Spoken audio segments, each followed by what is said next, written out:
বলে 2 ক্লাস পড়লে মরণ হয়ে গেল নাকি? ধর্মকে জানতে গেলে ধর্মগ্রন্থ পড়তে হবে। ধর্মগ্রন্থ মানবতার শিক্ষা দেয়। ইসলাম ধর্মের সর্বোত্তম কাজগুলির মধ্যে একটা গুরুত্বপূর্ণ কাজ হচ্ছে ক্ষুধার্তকে খাদ্য দান করা।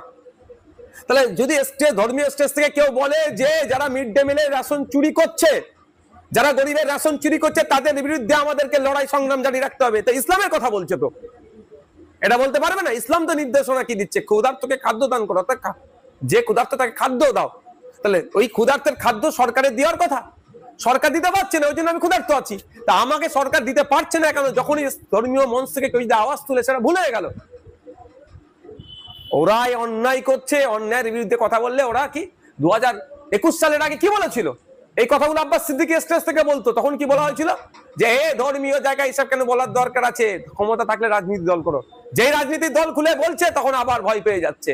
এসব মানুষকে বোকা বানাচ্ছে। আজকে দেখুন তো, ধর্মীয় মঞ্চ থেকে কি রাজনীতির কথা বলা যাবে না? যখন এ কোশ্চেন নওশাদ সিদ্দিকীকে করা হলো তখন নওশাদ সিদ্দিকী কি উত্তর দিল? চলো ভিডিওটা দেখে আসি নওশাদ কি উত্তর দিল। এখানে কিনতে হচ্ছে এ কথা বললে পলিটিক্স হয়ে গেল। স্টেজ থেকে দাঁড়িয়ে যদি বলে কেন ভারতবর্ষে ক্ষুধা সূচকে 105 নম্বরে চলে গেল 127টা দেশের মধ্যে, যেটা 2014 সালে ছিল প্রায় 54-55 র্যাঙ্কে, এইটা বললে কি হয়ে যায়? পলিটিক্স হয়ে যায়। কেন স্টেজ থেকে দাঁড়িয়ে বলতে পারবে না ওবিসি সার্টিফিকেট নিয়ে পশ্চিমবাংলার সংখ্যালঘু মুসলমানদের সাথে ছেলে খেলা হচ্ছে, বঞ্চিত করা হচ্ছে? এটা বললে কি পলিটিক্স হয়ে যাবে? কেন স্টেজে দাঁড়িয়ে বলতে পারবে না যে বর্ধমানে আদিবাসী স্কুলের ছাত্রীটিকে যে ধর্ষণ করে টুকরো টুকরো করে করলো তাকে সর্বোচ্চ শাস্তি দিতে হবে, প্রশাসন তাকে না কোনোভাবেই বাঁচানোর না চেষ্টা হয়? এটা বললে কি পলিটিক্স হয়ে গেল? কেন স্টেজ থেকে দাঁড়িয়ে বলতে পারবে না? ধর্মীয় স্টেজ থেকে বলার অধিকার নাই? জল জমি জঙ্গলের স্বাভাবিক অধিকার আদিবাসীদের, সেটা কেড়ে নেওয়া যাবে না?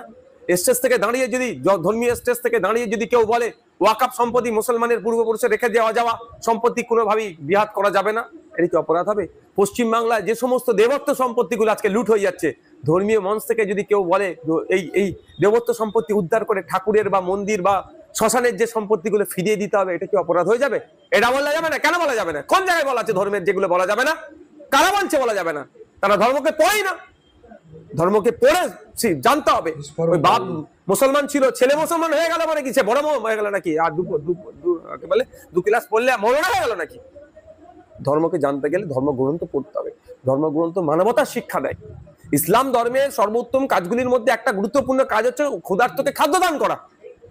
তাহলে যদি ধর্মীয় স্টেজ থেকে কেউ বলে যে যারা মিড ডে মিলের রেশন চুরি করছে, যারা গরিবের রেশন চুরি করছে, তাদের বিরুদ্ধে আমাদেরকে লড়াই সংগ্রাম জারি রাখতে হবে, তো ইসলামের কথা বলছে তো, এটা বলতে পারবে না? ইসলাম তো নির্দেশনা কি দিচ্ছে? ক্ষুধার্তকে খাদ্য দান করো। যে ক্ষুধার্ত তাকে খাদ্য দাও। তাহলে ওই ক্ষুধার্তের খাদ্য সরকারের দেওয়ার কথা, সরকার দিতে পারছে না, ওই জন্য আমি ক্ষুধার্ত আছি। তা আমাকে সরকার দিতে পারছে না কেন? যখনই ধর্মীয় মঞ্চ থেকে কেউ যদি আওয়াজ তুলে সেটা ভুলে গেল। ওরাই অন্যায় করছে, অন্যায়ের বিরুদ্ধে কথা বললে ওরা কি 2021 সালের আগে কি বলেছিল? এই কথাগুলো আব্বাস সিদ্দিকী স্টেজ থেকে বলতো। তখন কি বলা হয়েছিল? যে ধর্মীয় জায়গায় হিসাব কেন বলার দরকার আছে, ক্ষমতা থাকলে রাজনীতি দল করো। যেই রাজনীতির দল খুলে বলছে তখন আবার ভয় পেয়ে যাচ্ছে। এসব মানুষকে বোকা বানাচ্ছে। আজকে দেখুন তো, মেডিকেল কোটাতে 40 জন নন এসটি কে আজকে এসটি সাজিয়ে তারা এমবিবিএস এর কোটাতে চান্স পায়। তাহলে আদিবাসী সমাজের 40 জন 42 জন বঞ্চিত হচ্ছে। তাহলে এই 42 জনকে কেন বঞ্চনা করা হচ্ছে? বঞ্চনা কে করছে? রাজ্য সরকার। তাহলে ধর্মীয় স্টেজে, ইসলামিক স্টেজ থেকে আব্বাস সিদ্দিকী যদি বলেন, পীরজাদা আব্বাস সিদ্দিকী, যে আমার আদিবাসী ভাইদেরকে বঞ্চনা কেন করা হচ্ছে, তাহলে আব্বাস সিদ্দিকী দোষী হয়ে গেল। এই দোষী যদি আব্বাস সিদ্দিকীকে বলে, আব্বাস সিদ্দিকী প্রস্তুত আছে 1000 বার এই দোষটাকে মাথায় পেতে নেবে। স্টেজ থেকে যদি বলে, ধর্মীয় স্টেজ থেকে উত্তরপ্রদেশে শুধু আই লাভ মোহাম্মদ রাসূলুল্লাহ সাল্লাল্লাহু আলাইহি ওয়াসাল্লাম লেখার জন্য তাদের নামে এফআইআর হচ্ছে, এটা বন্ধ করতে হবে, তাহলে কি পলিটিক্স হয়ে গেল? যোগীর বিরুদ্ধে বললে পলিটিক্স নয়। আর যদিও কথা বলে যে ধর্মসভা এসেছিল, ওই জন্য পশ্চিমবাংলাতে নবী দিবসে ধর্মসভা এসেছিল, ওই জন্য কারেন্টের তার কেটে দিয়েছে, এটা অন্যায় করেছে, তখন হয়ে গেল পলিটিক্স। আর যোগীর বিরুদ্ধে বললে সেটা হলো বাবা। যারা করছে তাদের সময় ঘনিয়ে এসছে। গণতান্ত্রিক প্রক্রিয়াতে বাংলার ধর্মপ্রাণ মানুষ, ধর্মনিরপেক্ষ মানুষরা জবাব দেবে।